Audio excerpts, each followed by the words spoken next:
আমরা এবার সিদ্ধান্ত নিয়েছি স্থানীয় সরকার নির্বাচনে যেভাবে হোক আমরা অংশগ্রহণ করব। কাজে সেক্ষেত্রেও আপনাদের সহযোগিতা দরকার। আওয়ামী লীগকে নির্বাচন করতে দেয়নি, কেন দেয়নি জানেন? ওদের ওই গোয়েন্দা সংস্থা বলেছে আওয়ামী লীগ যদি নির্বাচন করে 53% ভোটার ভোট দেবে, বিএনপি পাবে 24% আর জামাত পাবে 11%। চক্রান্ত করে আওয়ামী লীগকে মিথ্যা অপবাদ দিয়ে আওয়ামী লীগকে নিষিদ্ধ করে, কিন্তু আওয়ামী লীগকে নিষিদ্ধ করতে পারে না। হাইকোর্টের রিট হয়েছিল যে আওয়ামী লীগ নিষিদ্ধ করার, সেই রিট পর্যালোচনা করে হাইকোর্ট বলে দিয়েছিল আওয়ামী লীগকে নিষিদ্ধ করা যাবে না। হাইকোর্ট যখন নিষিদ্ধ করলো না, তখন এই খুনি ফ্যাসিস্ট ইউনূস কি করে আওয়ামী লীগকে নিষিদ্ধ করে? স্বরাষ্ট্র মন্ত্রণালয়ের থেকে একটা এক্সিকিউটিভ অর্ডার দিয়ে আওয়ামী লীগের কার্যক্রম নিষিদ্ধ করে দেয়, নাম বাতিল করে দেয়, আমাদের নির্বাচন করতে দেয় নাই। আসলে দেশে তো আইনের শাসন নাই। নিজের উপলব্ধি করতে পারেন যে আওয়ামী লীগ ক্ষমতা থাকতে বাংলাদেশ শুনলে মানুষ সমীহ করত, সম্মান করত, আপনারা সম্মান পেতেন। কিন্তু দুর্ভাগ্যের বিষয়, দেশ বিক্রি করব না, সমুদ্র সীমা অর্জন করেছি আমরা, ল্যান্ড বাউন্ডারি আমরা সমাধান করে ছিটমহল বিনিময় করেছি, পার্বত্য চট্টগ্রাম শান্তি চুক্তি করেছি, দেশের মানুষের শান্তি নিরাপত্তা নিশ্চিত করেছি।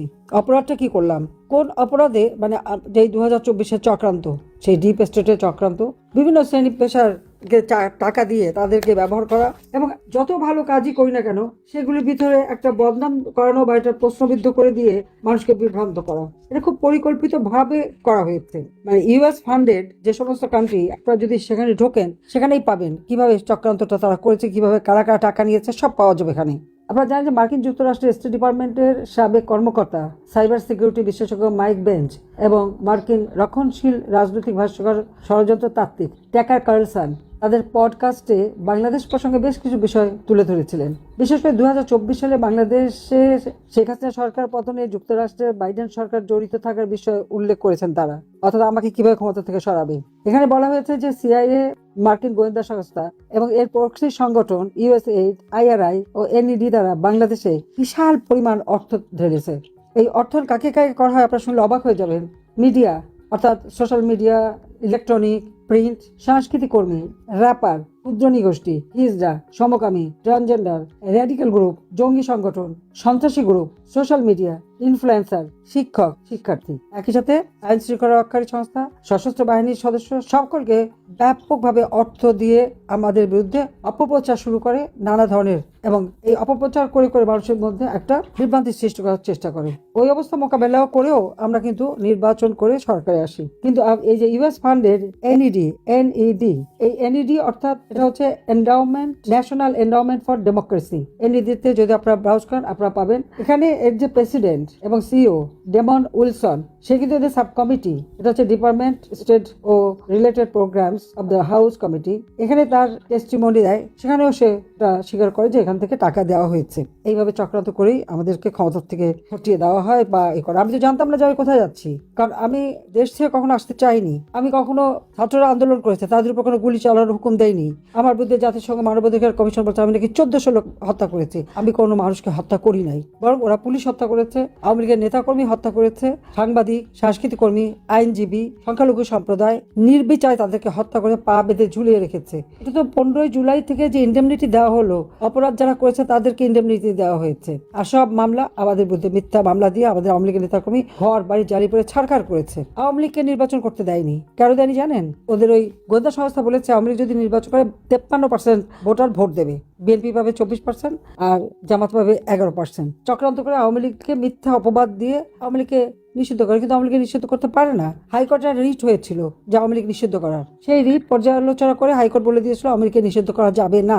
হাইকোর্ট যখন নিষিদ্ধ করলো না, তখন এই খুনি ফ্যাসিস্ট ইউনূস কি করে আওয়ামী লীগকে নিষিদ্ধ করে? স্বরাষ্ট্র মন্ত্রণালয়ের থেকে একটা এক্সিকিউটিভ অর্ডার দিয়ে আওয়ামী লীগের কার্যক্রম নিষিদ্ধ করে দেয়, নাম বাতিল করে দেয়, আমাদের নির্বাচন করতে দেয় নাই। আসলে দেশে তো আইনের শাসন নাই, বিচার নাই। বিচারহীনতা কিরকম? এই 12 ফেব্রুয়ারি যে নির্বাচন হলো, এটা একটা প্রহসন। আপনারা জানেন সেই নির্বাচনে, ভোটারবিহীন নির্বাচনে 59% দেখানো হলো, আর যে ক্ষমতা আসলো কোনো পরিবর্তন নাই।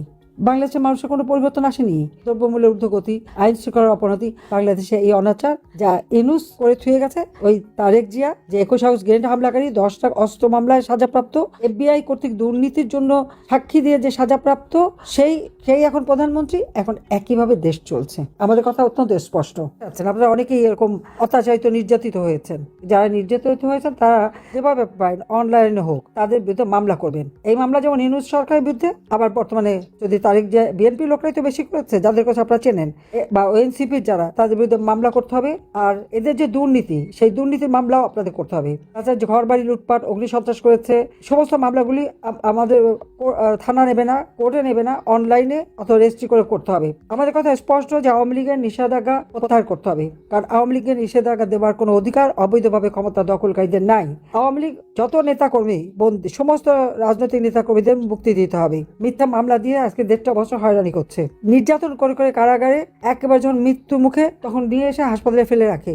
আমাদের হুমায়ুন ভাই মন্ত্রী ছিলেন, শিল্পমন্ত্রী, এমপি, মুক্তিযোদ্ধা, হাসপাতালে ফ্লোরে ফেলে দিয়েছে, এমার্জেন্সিতে নিয়ে গেছে বঙ্গবন্ধু বিশ্ববিদ্যালয়, সেখানে জামাতের লোক এখন পরিচালক, সে তার চিকিৎসা করে নাই। ওই অবস্থা আবার হাসপাতালে নিয়ে গেছে, আবার অসুস্থ হয়ে ঢাকা মেডিকেল কলেজে এনে ফেলে রেখেছে। কোনো ফ্লোরে মানুষ চিলাচিলি করার পরে একটা বেডে তুলেছে, সেখানে কোনো বেডশিট নাই, চাদর নাই, ওর উপরে ফেলে রেখেছে, হাত করা পড়া অবস্থায়। মৃত্যুর 3 ঘন্টা পরে হাত করা খোলা হয়েছে। কাজে সকল মিথ্যা মামলা প্রত্যাহার করে সকলকে মুক্তি দিতে হবে। এবং এই দেশে কি ঘটছে আপনারা আপনাদের স্থানীয়ভাবে যারা নির্বাচিত জনপ্রতিনিধি, তাদের সামনে আপনারা তুলে ধরবেন, এটাই আপনাদের সবচেয়ে বড় কাজ। এবং আমাদের দেশের ভিতরে যারা এই যে দুস্থ নিগৃহীত, তাদেরকে প্রবাসীরা সাহায্য করে যাচ্ছে, আপনি সেভাবে সাহায্য করবেন, যার যার এলাকায় করলেই হবে। আর আমরা এবার সিদ্ধান্ত নিয়েছি স্থানীয় সরকার নির্বাচনে যেভাবে হোক আমরা অংশগ্রহণ করব। কাজে সেক্ষেত্রেও আপনাদের সহযোগিতা দরকার। আর বিশ্ব জনমত সৃষ্টি করা, সেটা আপনারা করবেন। কোনো নির্বাচন, আইনজীবী নির্বাচন হোক, পেশাজীবী নির্বাচন হোক, স্থানীয় সরকার নির্বাচন, সব নির্বাচনে আমরা দলগতভাবে করতে পারবো না। আমরা একেবারে নিজেরা স্বতন্ত্র হিসেবে করলেও প্রত্যেকটা ইলেকশন, আমি বলছি, আমাদের ইলেকশন করতে হবে। আজকে যে সন্ত্রাস, জঙ্গিবাদের সৃষ্টি, দুর্নীতিতে চ্যাম্পিয়ন, এই বিষয়গুলি আন্তর্জাতিক ফোরামে তুলে ধরা। এবং এরা যে আসলে বিএনপি যে সন্ত্রাসী, কানাডা কোর্টে কিন্তু বলেছিল বিএনপি সন্ত্রাসী দল, আজকে সেই বিএনপি ক্ষমতা এসেছে। এর হাত থেকে দেশকে